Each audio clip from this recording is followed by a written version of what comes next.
I still remember the way the sunlight hit my kitchen table that morning, glinting off a stack of unopened mail and half-finished coffee.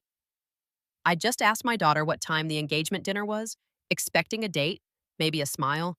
Instead, she looked at me almost surprised I'd asked and said, "Oh, we had it yesterday."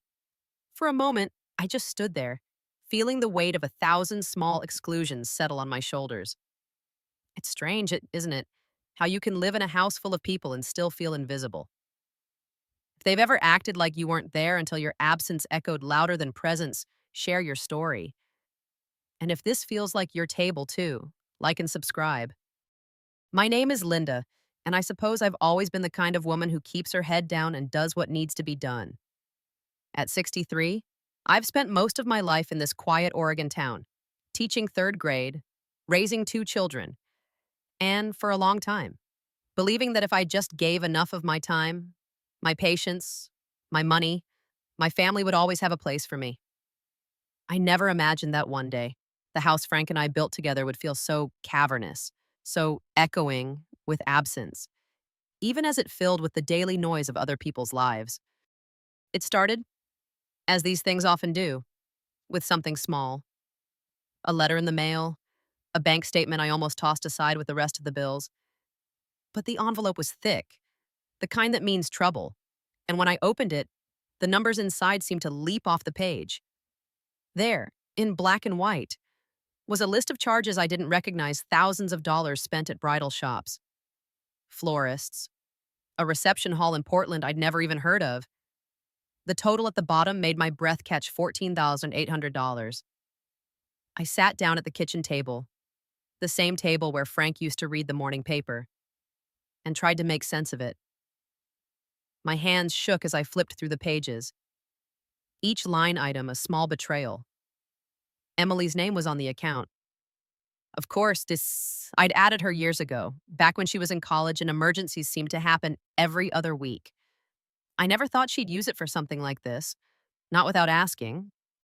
I stared at the statement for a long time, willing the numbers to rearrange themselves into something less painful, but they stayed the same: cold and factual, a record of decisions made without me.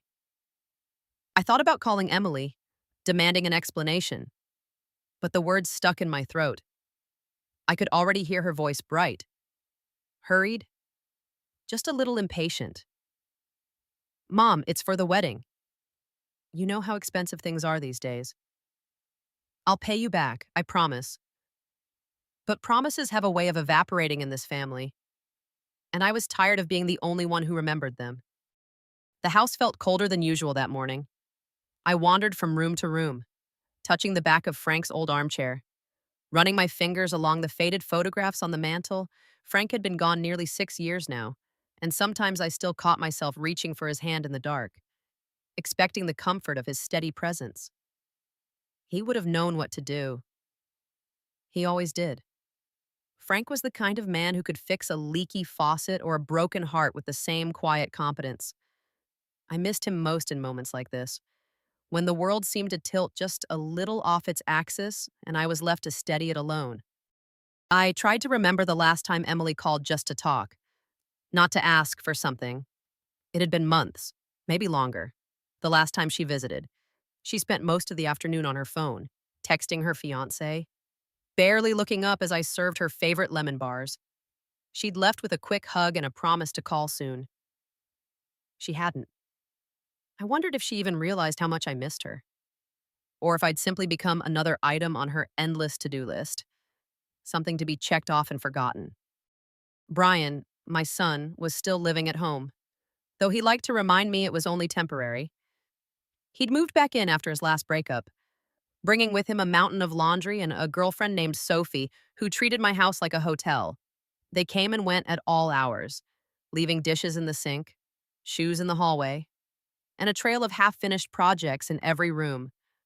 I tried to keep up, but it was like bailing water from a sinking ship.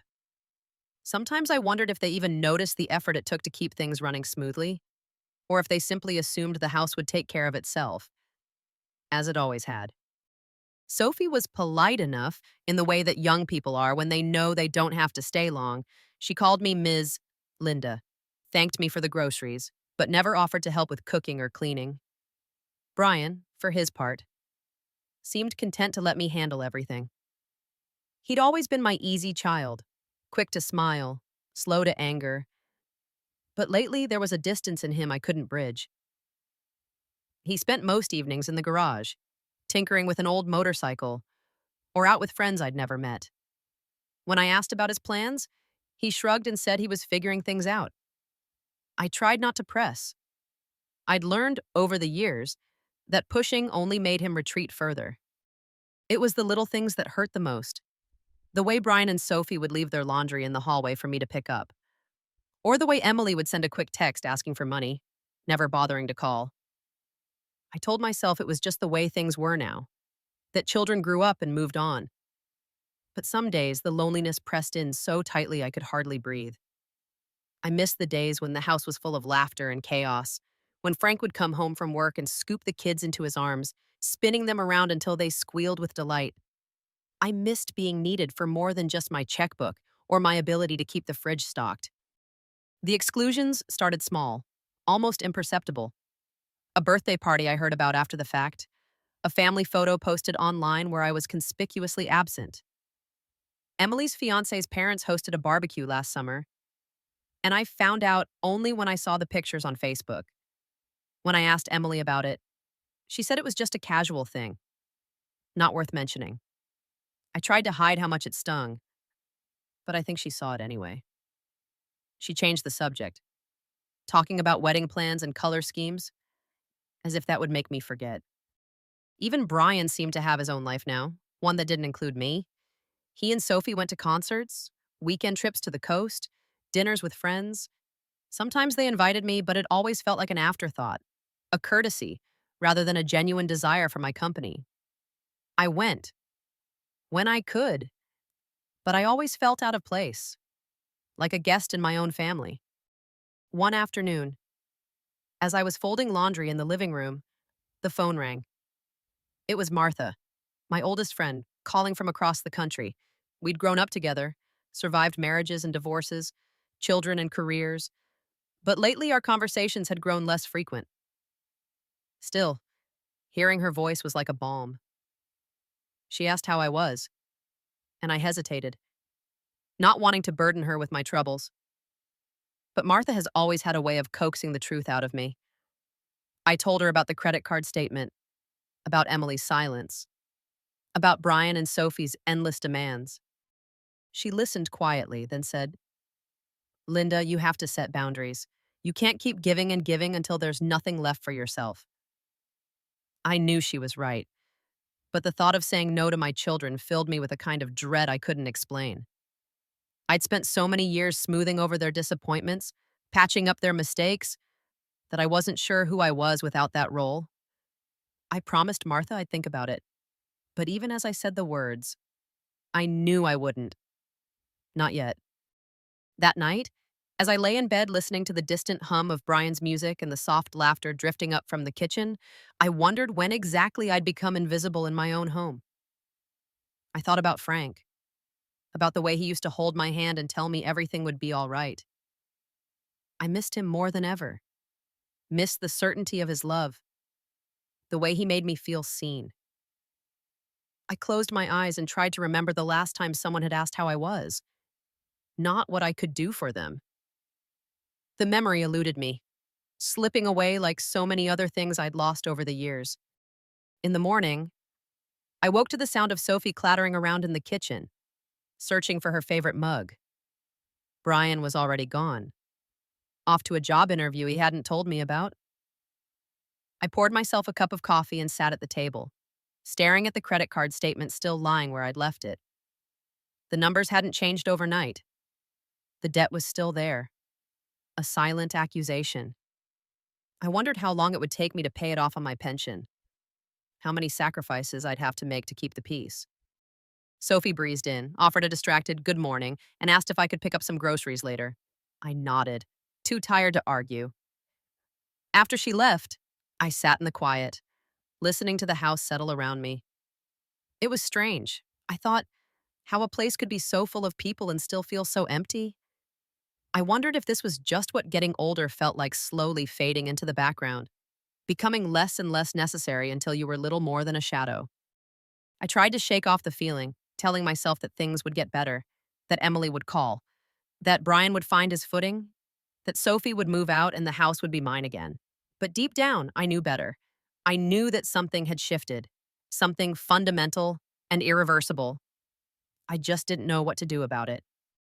Later that week, Emily sent a text asking if I could cover another deposit for the wedding. No greeting, no explanation, just a request and a link to a payment page. I stared at the message, my thumb hovering over the reply button. I wanted to say no, to ask her why she hadn't told me about the other charges, to demand some acknowledgement of what she was asking.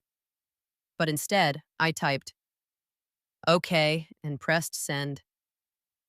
The relief was immediate, a familiar release of tension, but it was quickly replaced by a deeper, more persistent ache. I wondered if Emily even realized what she was doing, or if she simply assumed I would always be there to catch her when she fell. That evening, Martha called again. She asked if I'd talked to Emily, if I'd set any boundaries. I told her the truth, I hadn't. Martha sighed, the sound heavy with disappointment and concern. "Linda, you can't keep doing this. You deserve better." I knew she was right, but the words felt hollow. I'd spent so long putting everyone else first that I wasn't sure I knew how to stop. As the days passed, the small exclusions continued to pile up.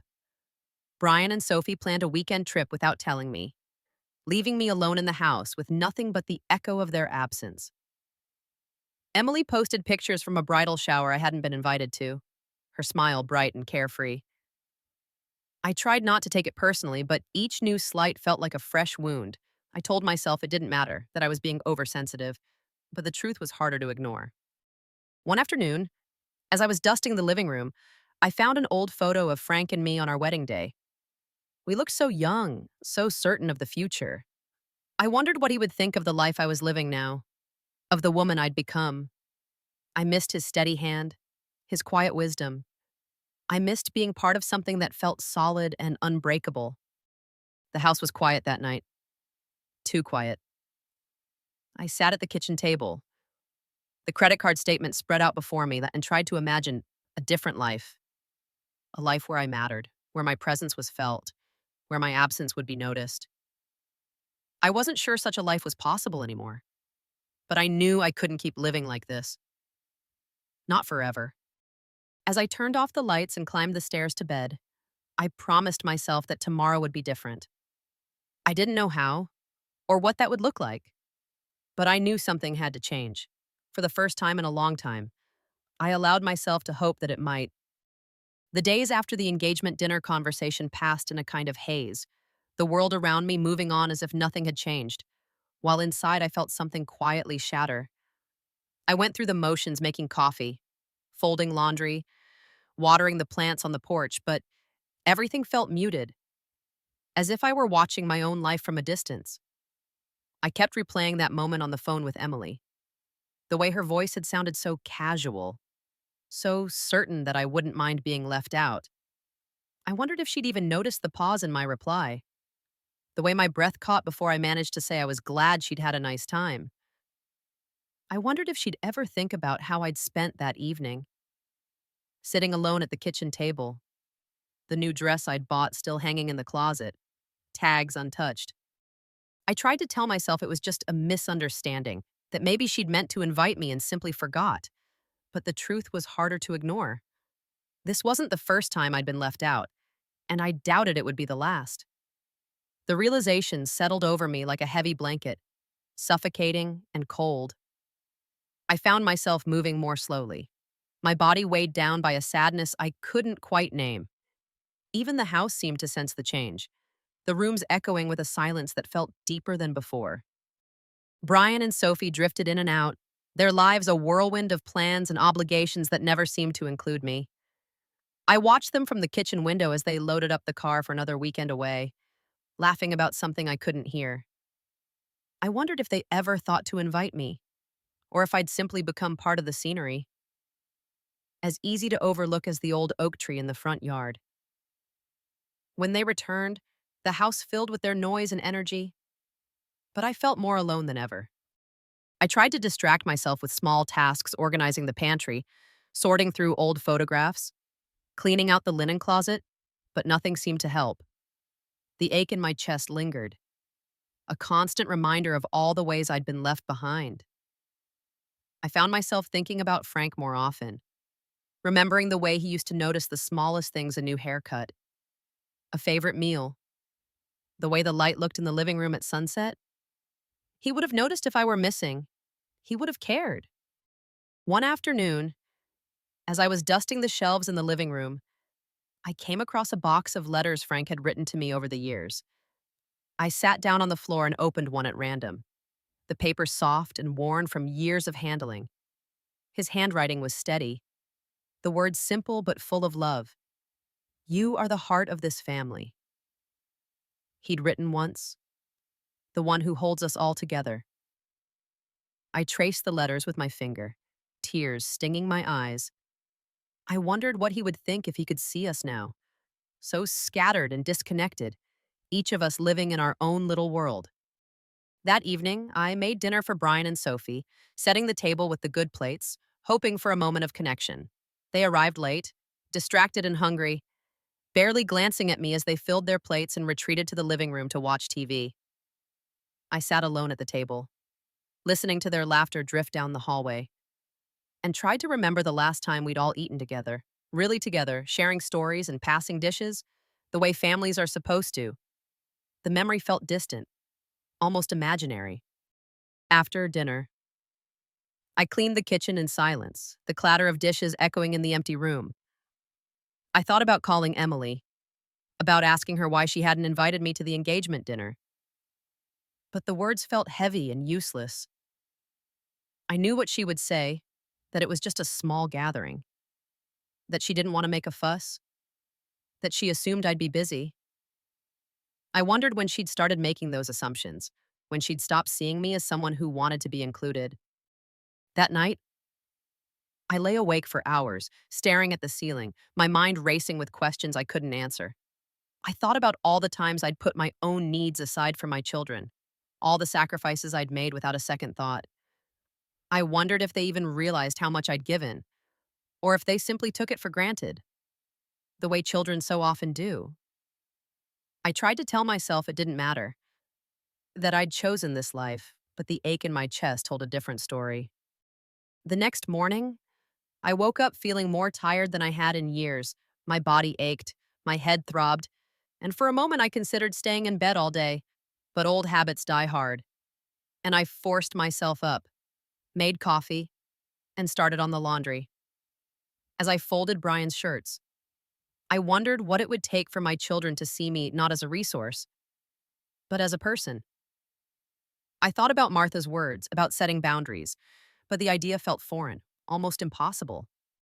That afternoon, as I was putting away groceries, I had an idea. It was petty, maybe even childish, but I needed to know. I needed to see if my absence would register at all. So I decided to pretend I was sick. Nothing dramatic, just a bad cold, a little fever, enough to keep me in bed for a day or two. I wanted to see if anyone would notice, if anyone would care. I started by moving a little slower, letting the chores pile up. I left the dishes in the sink, the laundry unfolded, the mail unopened. When Brian came home, I told him I wasn't feeling well, that I needed to rest. He nodded, barely looking up from his phone, and asked if I could still make dinner. I said I'd try, but he didn't offer to help. Sophie poked her head in later, asked if I had any ginger tea, then disappeared into her room. Emily called that evening, her voice brisk as always. She asked if I could send her some money for a last-minute florist change. I told her I wasn't feeling well, that I might need to go to the doctor. She made a sympathetic noise, then launched into a story about the wedding planner. She didn't ask if I needed anything, didn't offer to come by. Before she hung up, she reminded me about the payment. I spent the next day in bed, the house growing messier by the hour. No one checked on me. Brian and Sophie went about their routines, stepping over piles of laundry, ignoring the empty fridge. Emily sent a few texts, All about the wedding, none about me. I waited for someone to notice, to ask if I was okay, but the silence was complete. By the third day, I gave up the charade. I got up, cleaned the kitchen, made dinner, and tried to pretend nothing had happened, but something inside me had shifted. I realized, with a kind of cold clarity, that I could disappear entirely and my children would barely notice.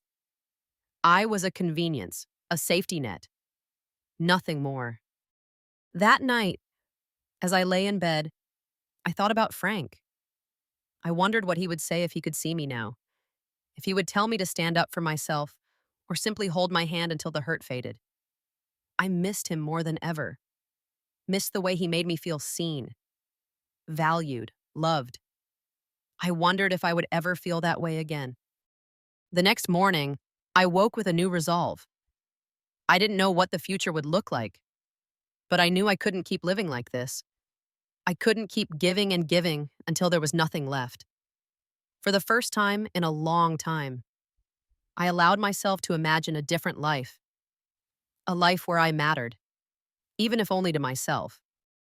But the days that followed were harder than I expected. Old habits are stubborn things, and I found myself slipping back into my usual routines, cleaning up after Brian and Sophie, answering Emily's texts, sending money when she asked. Each time I did, I felt a little smaller, a little more invisible.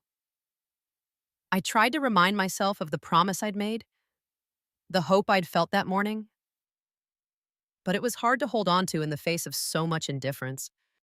One afternoon, as I was sitting on the porch, Martha called. She asked how I was, and for once, I told her the truth.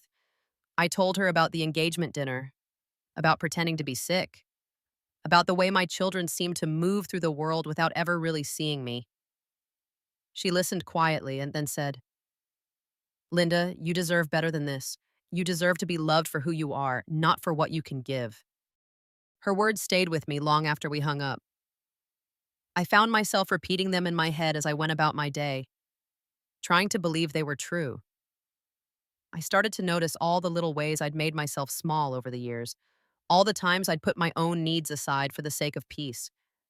I wondered what would happen if I stopped, if I started saying no, even just once. That evening, Brian came into the kitchen looking for something to eat.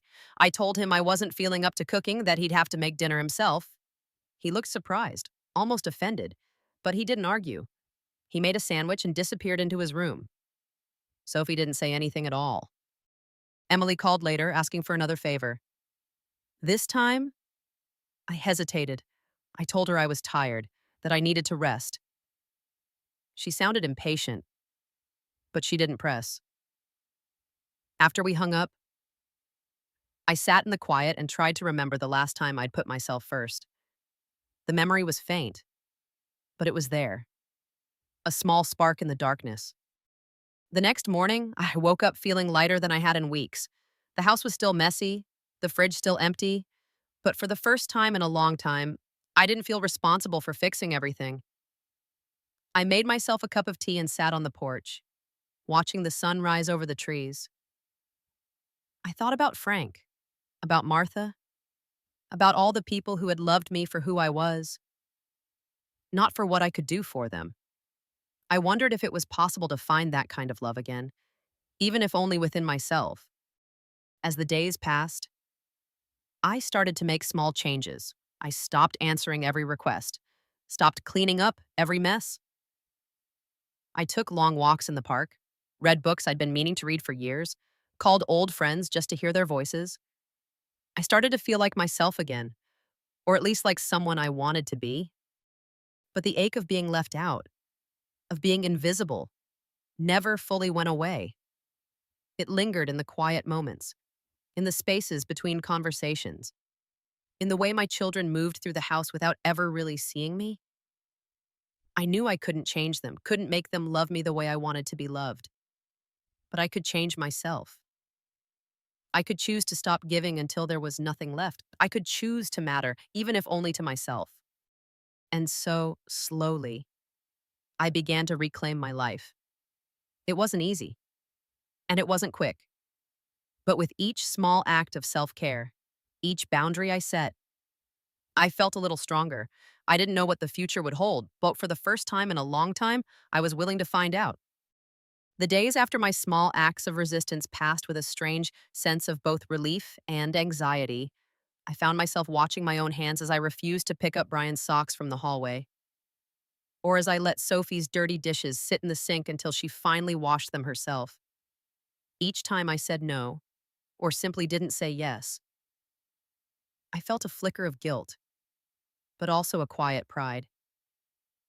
It was as if I were learning to walk again, one hesitant step at a time, on legs that had forgotten their own strength. But the practicalities of my situation pressed in on me, especially at night.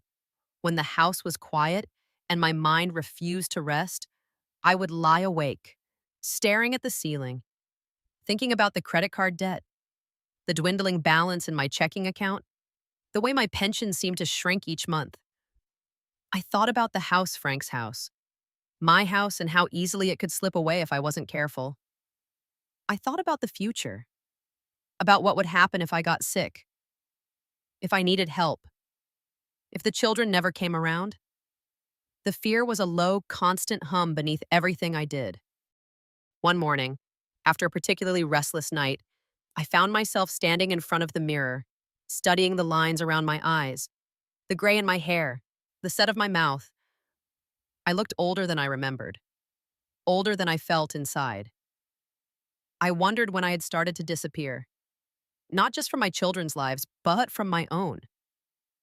I thought about Martha's words, about deserving better, and I realized I needed help, real, practical help, not just sympathy or advice over the phone.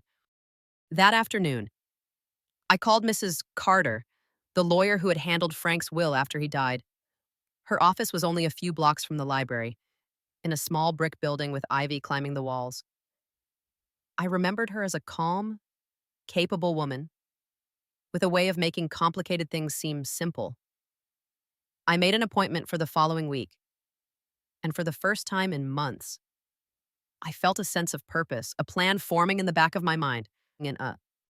The day of the appointment, I dressed carefully, choosing a navy blue sweater and the pearl earrings Frank had given me on our 20th anniversary. I wanted to look like someone who mattered, someone who deserved to be taken seriously.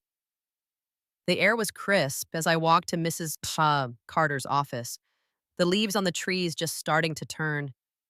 I felt nervous, but also determined. I was tired of being afraid, tired of waiting for someone else to fix things. Mrs. Carter greeted me with a warm smile and a firm handshake. Her office was just as I remembered, bookshelves lined with thick volumes, a desk covered in neat stacks of paper, a window looking out onto the street. She listened as I explained my situation, nodding occasionally, her pen moving quickly across a yellow legal pad. I told her about the credit card debt, about Emily's wedding expenses, about Brian and Sophie living in the house without contributing.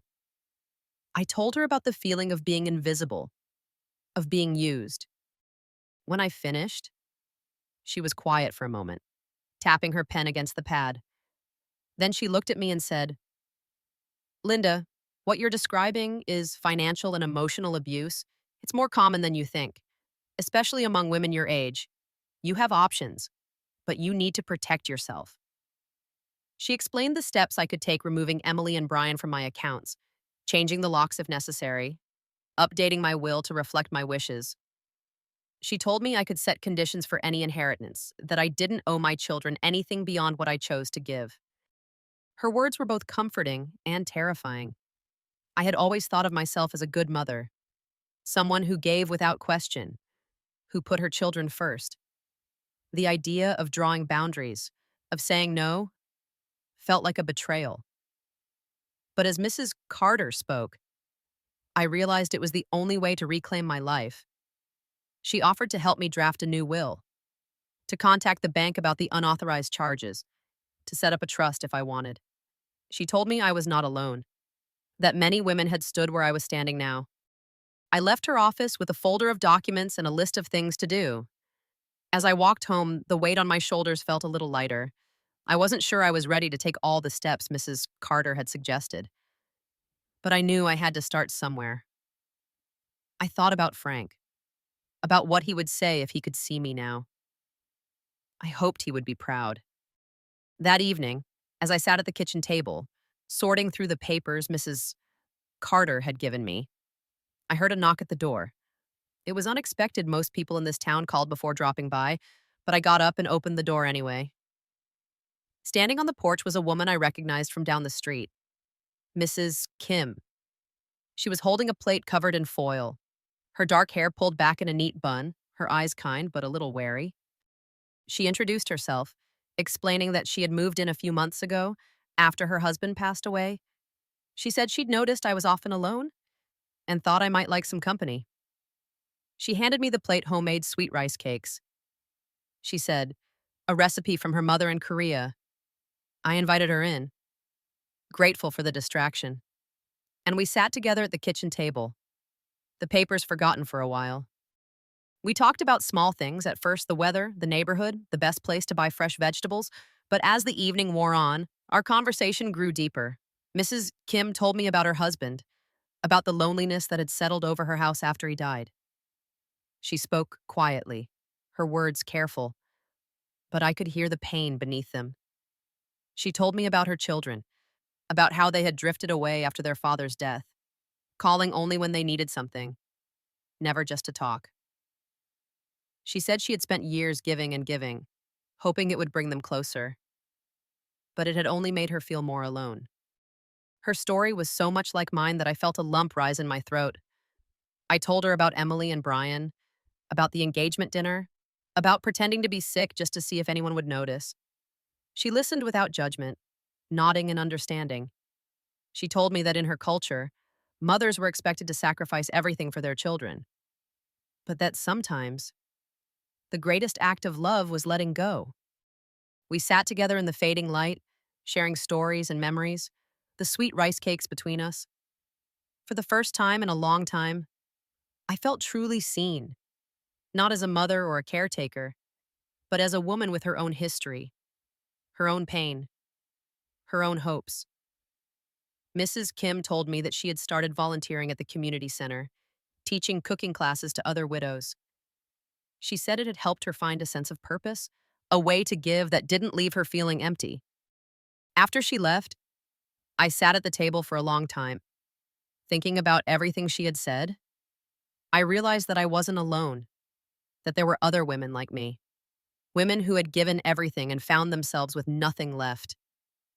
I thought about Mrs. Carter's advice, about the steps I needed to take to protect myself. I thought about Mrs. Kim's courage, her willingness to start over, to build a new life from the pieces of the old one. That night, as I got ready for bed, I felt a sense of possibility I hadn't felt in years. I knew the road ahead would be difficult, that there would be days when I wanted to give up, to slip back into old habits.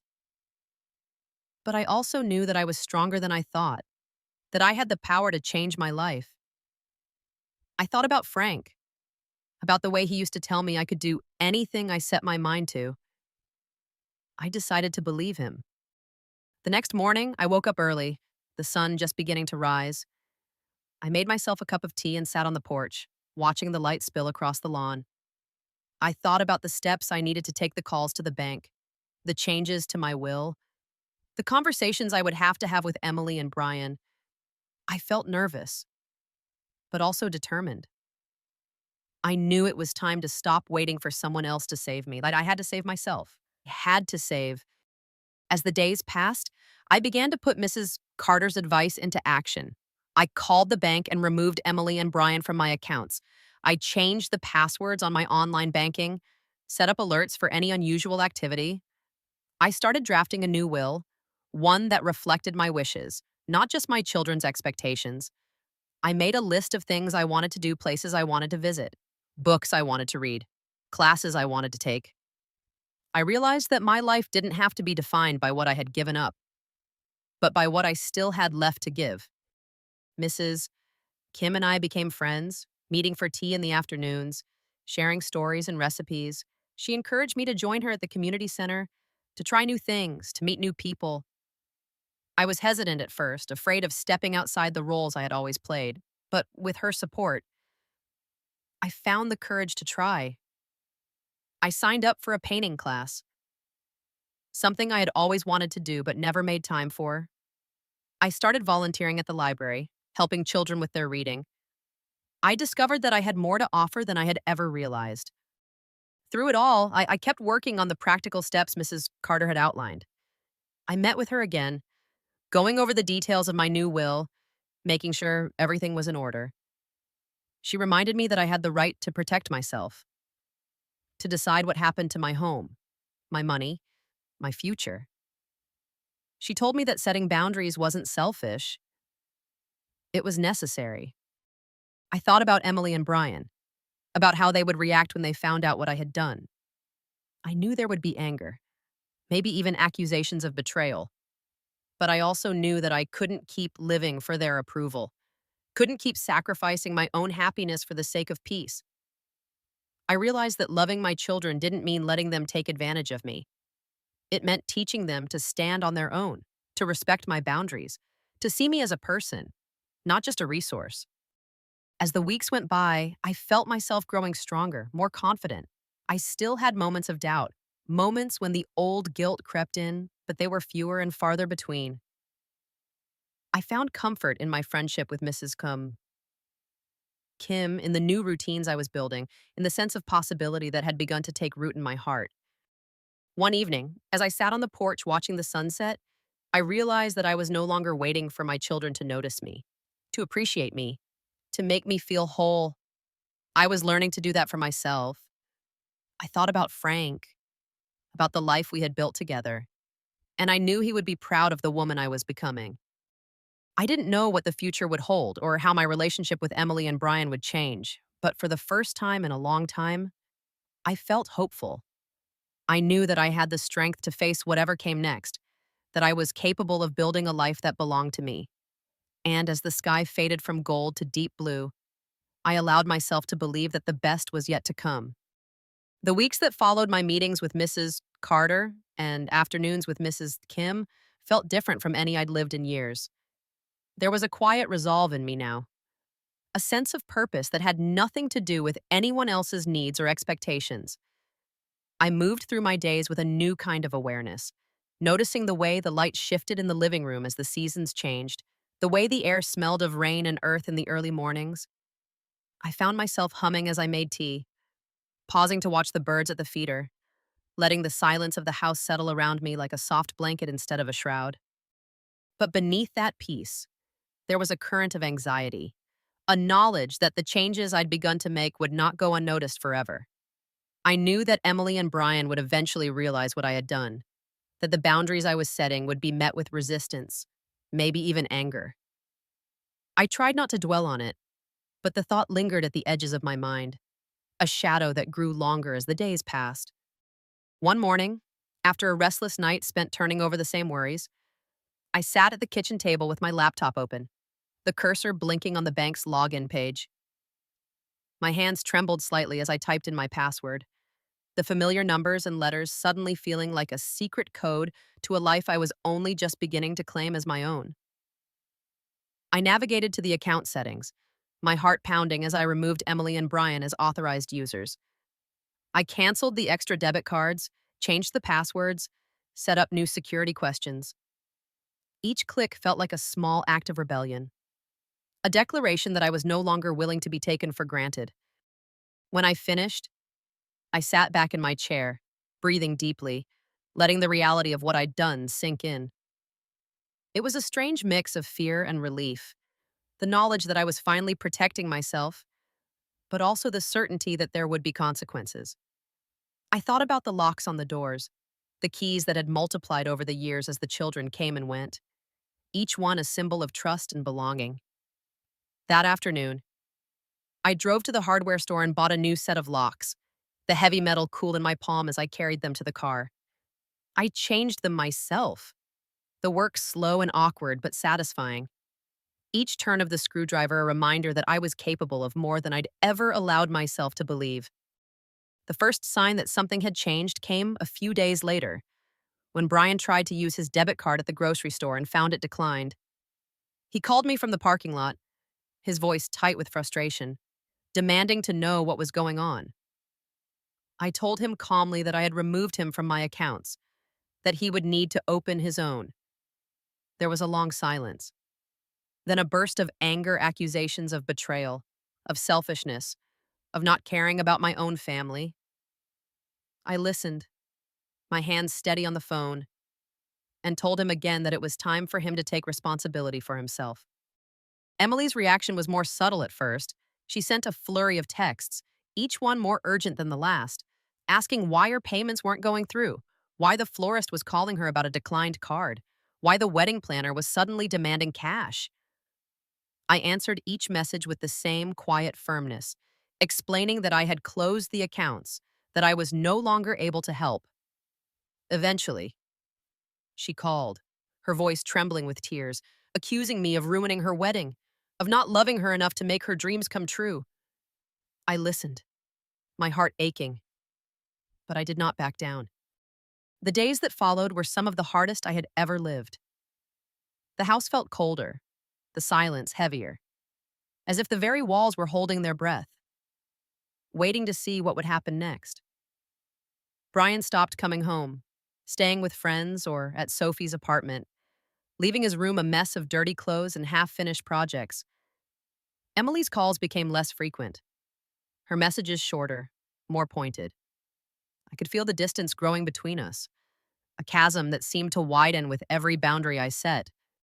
But even as I grieved the loss of the family I had tried so hard to hold together, I felt a growing sense of freedom. I no longer woke in the middle of the night worrying about overdraft fees or unpaid bills. I no longer felt the constant pressure to say yes, to smooth things over, to make everyone else's life easier at the expense of my own. I began to sleep more soundly, to wake with a sense of possibility instead of dread. One evening, as I was reading on the porch, I heard the sound of a car pulling into the driveway. I looked up to see Emily's car, the headlights cutting through the dusk. She got out slowly, her shoulders hunched, her face drawn and pale. I watched as she walked up the steps, her movements hesitant, almost childlike. She knocked on the door and then I opened it, stepping aside to let her in. We sat at the kitchen table, the same table where I had spent so many hours worrying about her, about Brian, about the future. She stared at her hands, twisting a napkin between her fingers, her eyes red from crying. For a long time, neither of us spoke. The silence was thick, heavy with all the things we had never said. Finally, I broke the silence. I told her that I loved her and that I always would, but that I could not continue to sacrifice my own well-being for her happiness. I explained that I had spent years giving and giving, hoping it would be enough, but that it had only left me feeling empty and alone. I told her that I was no longer willing to be her safety net, her ATM, her last resort. I told her that it was time for her to stand on her own, to build a life that belonged to her, not one funded by my sacrifices. Emily began to cry, her shoulders shaking with the force of her sobs. She accused me of abandoning her, of choosing myself over my own child, of destroying the family. She begged me to reconsider, to help her just this once, to make an exception for the sake of her wedding, her future, her happiness. I listened, my heart breaking, but I did not waver. I told her that I was sorry, that I wished things could be different, but that I could not go back to the way things were. Brian's reaction was more explosive. He called late at night, his voice thick with anger, accusing me of ruining his life, of turning my back on my own son. He threatened never to speak to me again, to cut me out of his life, to make sure I died alone.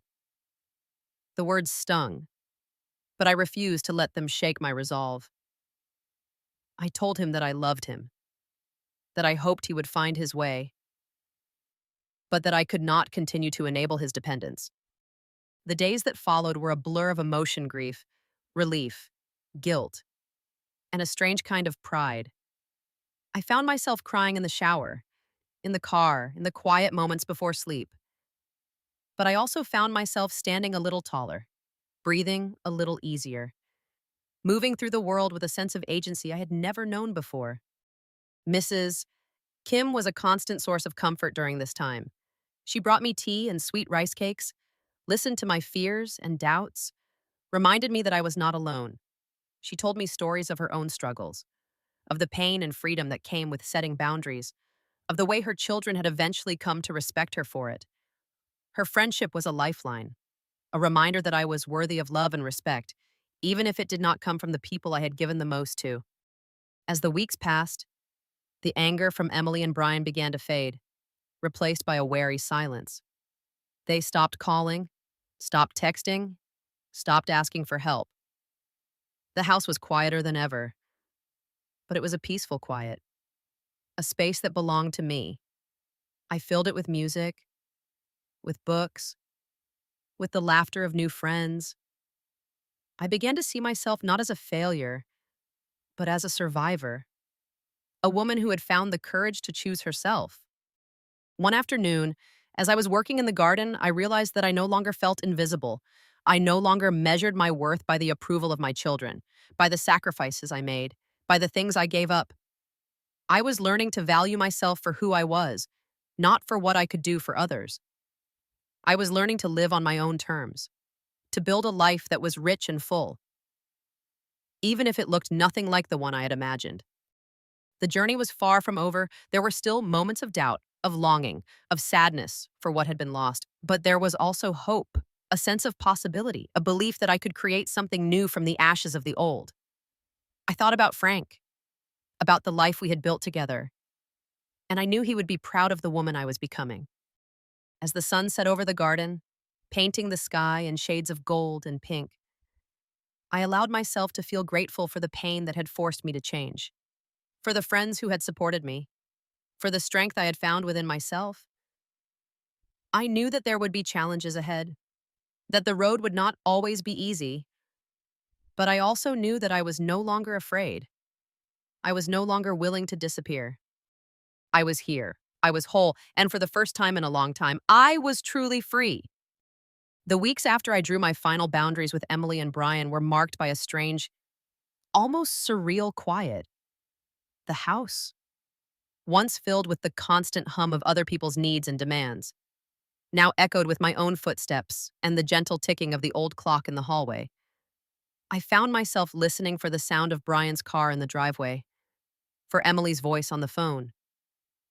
But the silence stretched on, unbroken except for the occasional call from Mrs. Kim or a neighbor checking in. I had always thought that peace would feel like loneliness, but as the days passed, I realized it was something else entirely, a kind of space, a freedom to breathe and think and simply be.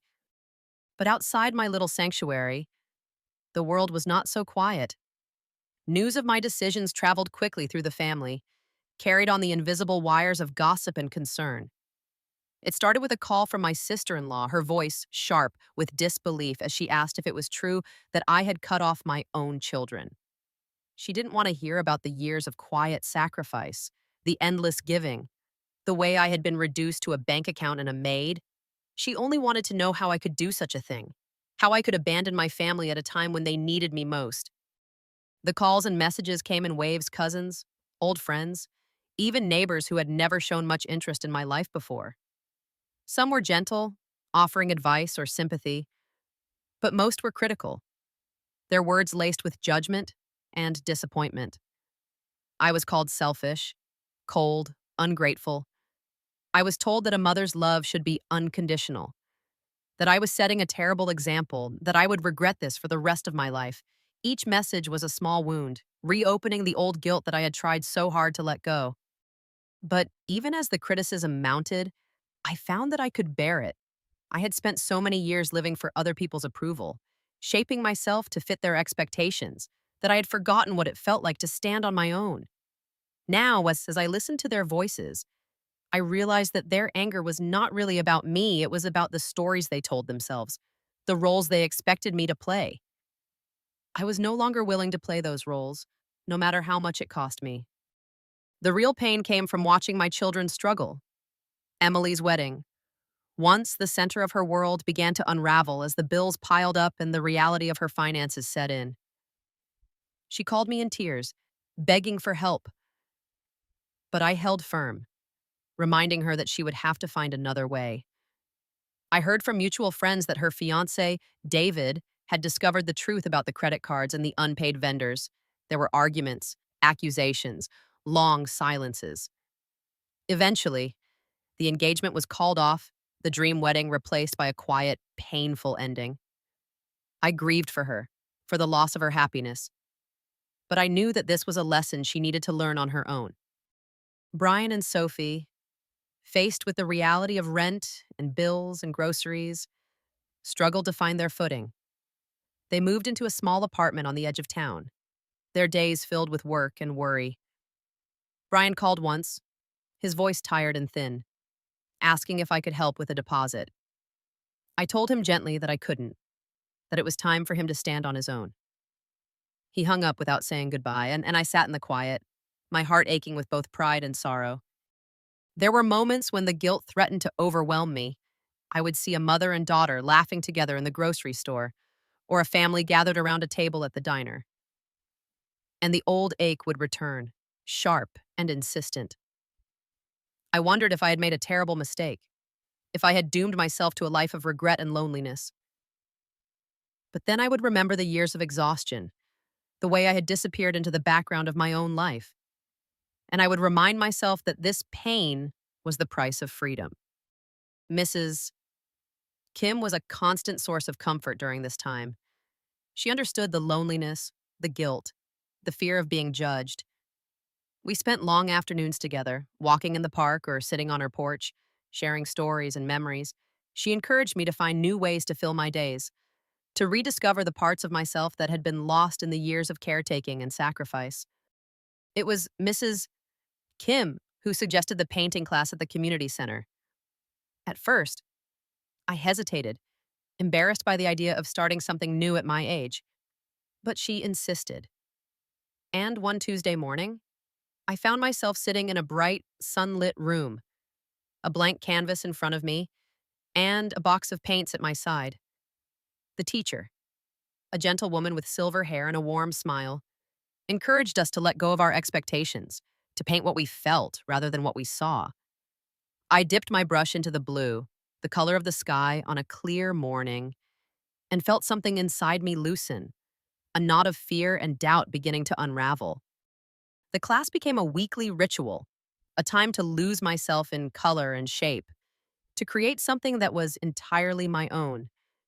I made friends with the other women in the class, most of them older, all of them carrying their own stories of loss and renewal. We laughed together, shared our work, encouraged each other to take risks. For the first time in years, I felt a sense of belonging that had nothing to do with family or obligation. Inspired by Mrs. Kim's example, I also began volunteering at the library. I spent my mornings reading to children, helping them choose books, organizing shelves.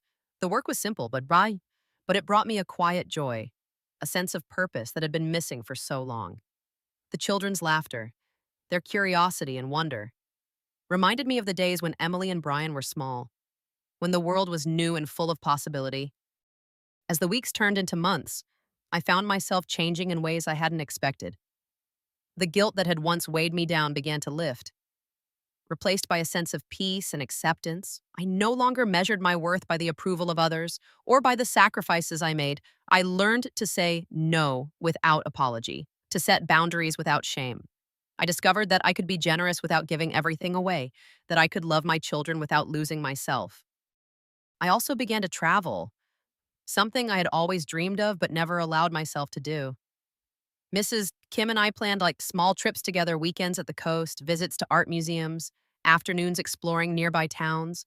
We took long drives through the countryside, stopping at roadside stands for fresh fruit and flowers, laughing at our own sense of adventure. Each trip was a reminder that life could still be full of beauty and surprise, that there was so much left to see and do. There were still hard days, of course. There were moments when the loneliness crept in, when the old doubts returned. But I had learned to weather them, to trust that they would pass.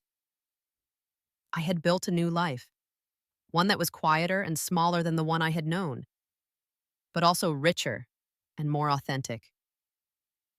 I had learned to find joy in the simple things: a cup of tea on a rainy morning, the feel of a paintbrush in my hand, the sound of children's laughter in the library.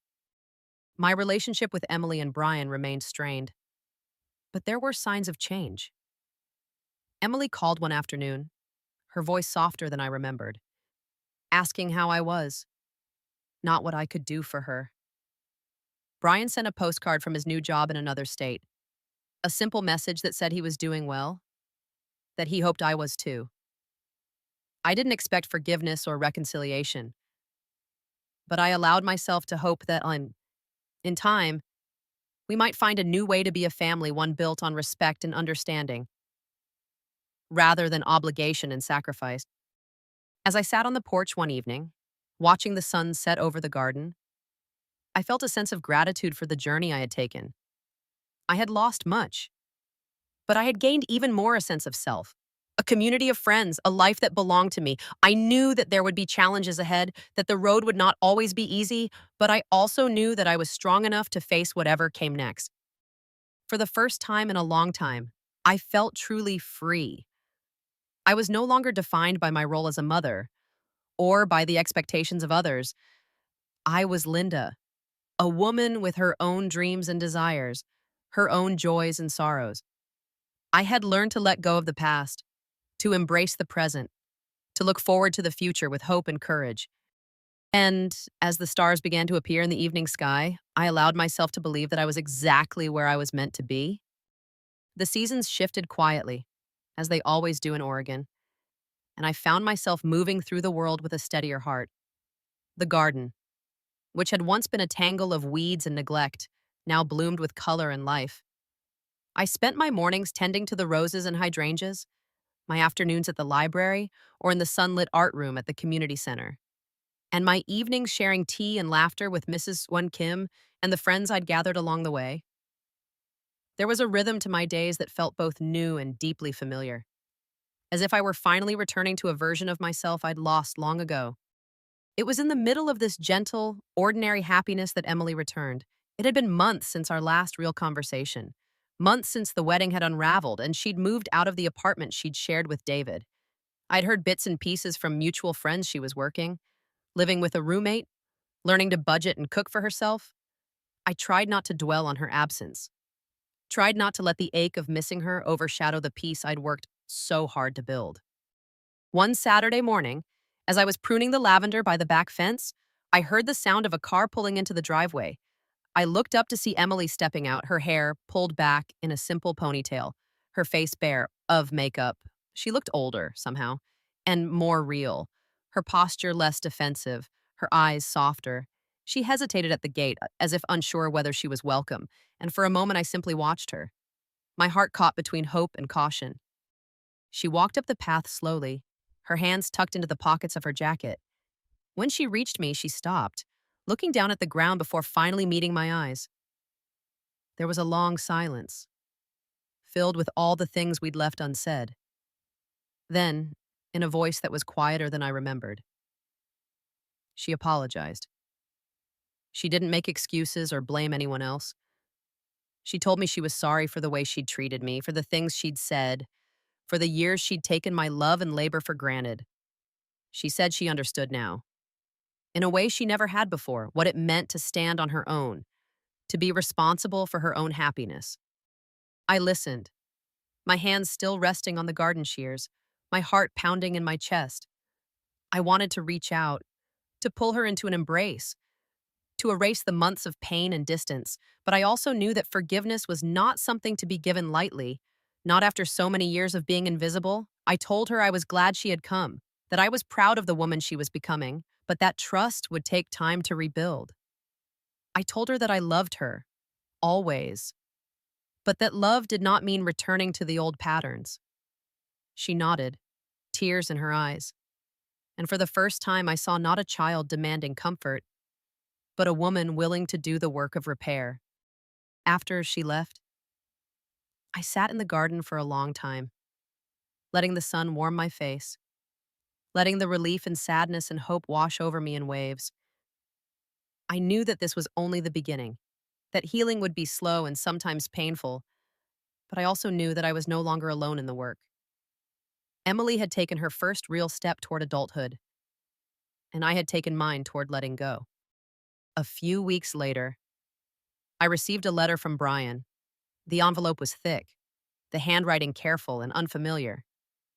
Inside, he wrote about his new job, about the challenges of living on his own, about the mistakes he'd made, and the lessons he was learning.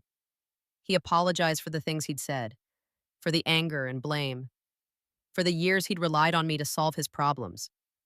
He didn't ask for forgiveness, only for understanding, and he promised to do better. I read the letter twice, my hands trembling, my eyes stinging with tears. I didn't write back right away. I wanted to give both of us time to let his words settle, to see if his actions would match his promises. In the months that followed, I watched from a distance as both of my children began to build lives of their own. Emily called occasionally, sometimes just to share a recipe or ask about the garden.